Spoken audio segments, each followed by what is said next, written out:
Did you know that if you hold your crouch key through your character's mantling animation, that when you finish climbing, you'll get a boost of speed and slide? It is useful in almost any situation, but especially when you're chasing the enemy, and you can use the extra few bullets that sliding gives you for free. If you get a legendary or enhanced item in Street Brawl, rerolling guarantees that you're going to get another legendary or enhanced item in the reroll. Once you shoot a hero under their own Guardian, the Guardian will lock onto you until you leave its range. You can then go back to it without it targeting you. Troopers do a lot more damage than you think, guys. Do your best to always be fighting behind your wave of troopers so that they're taking the enemy trooper damage and not you. You can easily take over 100 damage from a wave from just being in the wrong place at the wrong time for a couple of seconds. Ever seen this arrow on your screen and wonder what it meant? Me too, for about 800 hours. Then I learned it's a notification to show when you're being impacted by a passive enemy AoE, like Hunter's Aura or Drifter's Blood Scent. In Deadlock, the jungle can be tempting. It's there, and if you don't take it, someone else may. But what actually generates more souls is the Trooper Wave, and a lot more of them. A single Trooper Wave is worth more souls than just about everything except a Tier 3 jungle camp. You'll get more souls, and more importantly, more map control by clearing the wave and then doing the jungle. And speaking of jungle, the best way to farm the jungle is to go backwards. What I mean by that is that if the enemy is their jungle camp up and you've cleared the wave nearby, you've now forced the enemy to come deal with the wave that's headed towards their tower. That gives you the opportunity to take their jungle camp instead of running backwards to do yours. It's a double whammy because you both get the same amount of souls you would have gotten if you did your jungle camp, but you also prevent the enemy from being able to easily take the jungle on their side of the map. So it's a double whammy in a good way if you were taking their jungle, but it's a double whammy in a bad way if you were fighting with a large bag of unsecured souls after taking that jungle. That's because if those drop when you die, you're essentially donating the souls to the enemy. You had to spend the time gathering them and they get them instantly. It's even worse than if you let them take your jungle. And so one thing you can do to mitigate this is to use the shops that are on the map. You can buy before fighting. This may look a little bit out of the way, but I promise under almost every circumstance, it's more beneficial for you to go to the shops on the map marked by this symbol, provided an enemy isn't standing there buying too, waiting to jump you.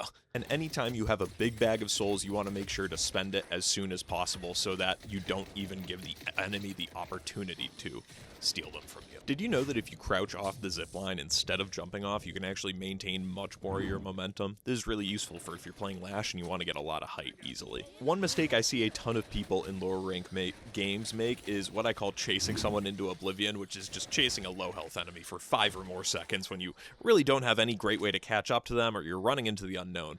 By doing this, you waste a ton of time that you could be doing gathering souls or pushing the objective. And keep in mind that if the enemy is truly so low that they are running away from you for their life, what's going to happen if they try and fight you if you do just go and take some jungle or push the wave? You're just going to kill them and whoop some ass anyway. So the worst case scenario is that you chase that enemy into their own side of the map and they take you right into the unknown parts and straight to their Moe and Krill who grabs you, and you're the only one who winds up dying in the ordeal. So in that situation, when they're running away super low, you may as well have killed them. It just doesn't show up on the stat sheet. So don't chase into oblivion, don't chase kills into the unknown. Some tips on countering a specific hero. I see a lot of new players struggling with countering the hero Victor, and I think a lot of that difficulty comes from not understanding why he isn't dying, and it's because his pain battery, when he hits an enemy hero with it, it heals him for almost a fifth of his missing HP, which can be hundreds of health instantly healed. And then he likely has 3 charges of his second ability, which also heals him for a similar amount over time, and it also purges any debuffs you put on him. So it's really, really difficult to stack up damage on him. So if you're having trouble killing him, you're probably playing right into his hands by standing near him in a group. So spread out and use items like Silence Wave and Curse so that he can't use those healing abilities because they're so strong and he's completely built to play around them. So silence him and it'll be easy. Heavy melees make a very sharp charge up noise that you can easily hear from around corners and behind you, even in the middle of a fight. Attune yourself to this sound. It is probably one of the more important sounds for you to be on the lookout for in a game, and you'll be getting called a cheater in no time for projecting parries. And honestly, I probably do think you could probably rank out of Initiate and Seeker by getting good at parrying alone. If you didn't know, you do take amplified damage when you're stunned from a parry, so you can really punish people for taking heavy melees at you. Stay together, guys. It's a ping for a reason. Watch pro teams, and you're going to see how right up in each other's nugget they are, unless they're in danger of a big AoE CC like Dynamo Ult or Page's Sword, or Victor standing in the middle of a hallway. You're going to see them all spread out then, but besides that, they're all going to be right there so that they can help support each other. Stay together. So guys, there are these little bars in the left corner of your screen. So when you buy an item, you both get the item's benefits, but you also get a small percentage boost to either weapon damage, spirit damage, or total HP. That's what that's showing, is how much percentage you actually are getting from that. And this becomes a massive spike when you invest 4,800 total souls into any or all of those categories. Many builds, they're going to have you rush this power spike for that reason. And if you take note, you're absolutely going to notice a boost in your damage output. So if you can, it's usually worthwhile to hit these power spikes. And also take note of when the enemy hits them, because they're going to be much, much, much stronger in an instant. A common mistake I see is using your movement ability, which for most characters is their number 2 ability, to engage rather than disengage. And a lot of times this too can act as a get out of jail free card if things get dicey. In Furnace's Flame Dash and Lash's Grapple, they can serve as great engagement tools, and if you have rapid recharge, fantastic, because you've got plenty charges for them. But be careful not to leave yourself in need of one when it could have made for an easy escape. If you've only got one, use it to get out, not go in. Then guys, remember this game is a shooter. Yes, absolutely. This game is a MOBA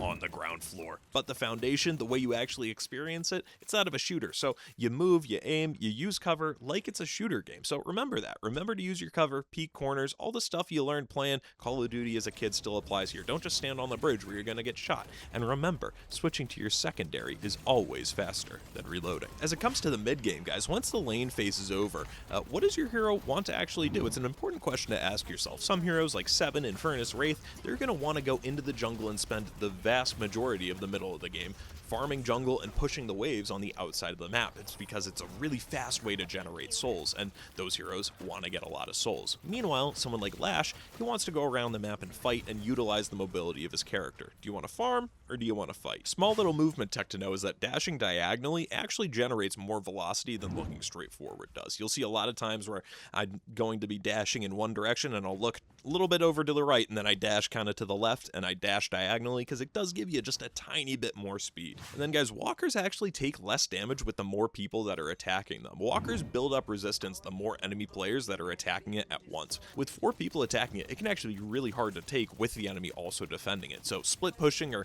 killing the enemies around it is almost always preferred. And then walkers also have more health depending on how many there are on the map. When 3 walkers are on the map, they have 6,800 health. With 2, they have 9,350. And then the final walker has 11,900, almost double that of the first one. And the walkers, they also are going to heal up very, very quickly to keep the same percentage of total HP when another one dies. It's important to take note the distinction between light versus heavy melees. Most abilities that do melee damage, they do light melee damage, but some things like Viscus's Puddle Punch and Billy's Bash Down with a tier 3 upgrade do heavy melee damage. And with that in mind, you can also use those abilities to destroy Graves' ultimate with a little less difficulty. If you didn't know, Doorman's cart can be alternate cast to hit his teammates. It's incredibly niche. I've only seen it used a handful of times, but I could absolutely see it used in rescuing some immobilized targets, or perhaps even sending someone who just used an unstable concoction item from Street Brawl straight into the enemy team at Mach speeds. Your life is the most important thing in the game. It's that simple, guys. I've been making a big deal about losing 5 to 10 seconds in this video. Now imagine a 40-second respawn timer.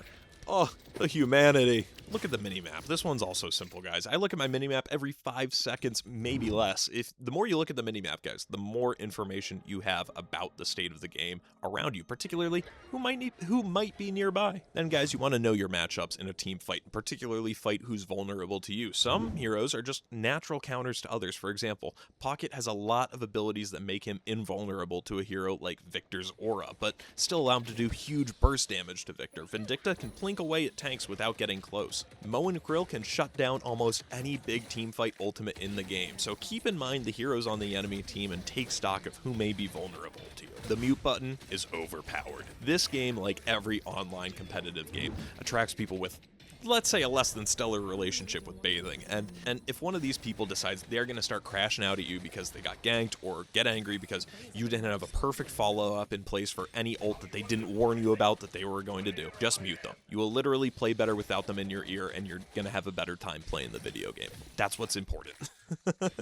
if you needed the reminder, which I'm sure you don't. Your parry cooldown resets every time you successfully parry, and this includes troopers and guardians, so you can chain them in pretty quick succession, and I've seen people, even up to like Oracle Phantom, who just don't expect you once you parry someone to just hit it that quickly, just because they're so used to having the parry cooldown too at this point. Then guys, Street Brawl can get out of hand quick. It's important to know your spacing and play further back. The amount of times I've been a half step too far up and instantly had 4 enemies turn on me and all just burst me from 100 to 0 in like 3 seconds is a lot, so just know your spacing. Then guys, don't clear waves, push waves. The waves in Deadlock, they get offset over the course of the game, so one team has more troopers in the lane than the other at any given time. Make sure to push the balance back in your team's favor by clearing the first wave and then pushing up the lane and clearing the second wave, as long as, you know, you're not going to die doing that, and you're not putting yourself at insane amounts of risk. This is going to give your team the more troopers in the lane, thus killing the next wave they run into themselves and pushing into the tower, and which obviously forces a enemy player to come and deal with that.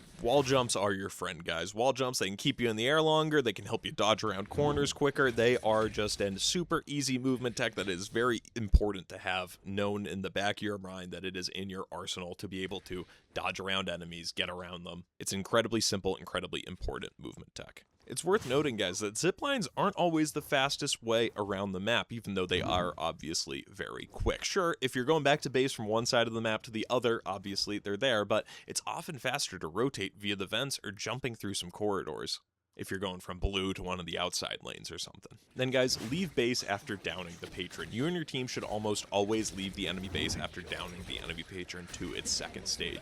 This is because the heroes that are dead, they have their respawn timers reduced by 20 seconds, and then they obviously have the advantage fighting a full 6v6 team fight in their base. If you do have the rejuvenator, you may want to stay. I think it's advantageous for you to stay at that point.